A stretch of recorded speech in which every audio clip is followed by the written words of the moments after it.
અટલ બિહારી વાજપેયીની જન્મ જયંતિને લઈ અટલ ગાથા સંમેલન યોજાયો હતો, જેમાં મોટી સંખ્યામાં તેમના ચાહકો હાજર રહ્યા હતા.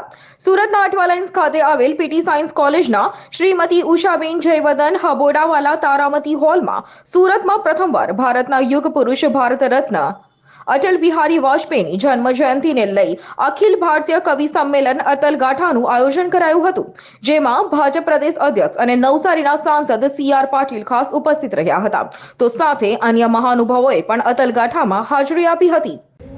હું નીલકંઠ બારોટ ઉત્તિષ્ટ વેલફેર ટ્રસ્ટ તરફથી આજે આપને જણાવું છું કે સુરત શહેરમાં અટલ બિહારી વાજપેયીજીના જન્મોત્સવ નિમિત્તે આજે કાવ્યોત્સવનું અહીં આયોજન કરવામાં આવ્યું છે, જેમાં આજે સુરત શહેરમાં ભારત દેશના વિવિધ પ્રાંતોમાંથી આજે કવિગણ અહીં ઉપસ્થિત થયેલા છે.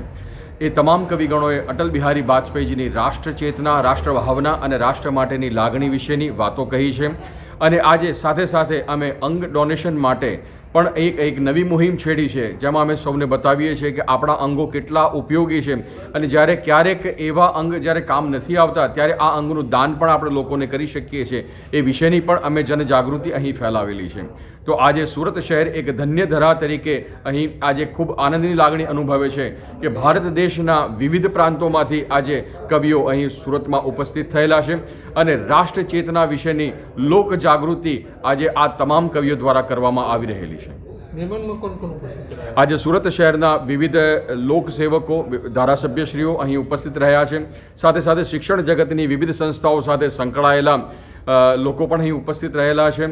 સાથે સાથે અહીં ખાસ અગત્યની વાત એ રહી છે કે યુવાધન આજે આ કાવ્ય સંમેલનમાં ઉપસ્થિત રહી અને વીરરસની આજે વાતો માણી રહ્યું છે, ત્યારે સૌથી વધુ અને સૌથી વધારે લાગણી અમે સૌ અનુભવી રહ્યા છીએ.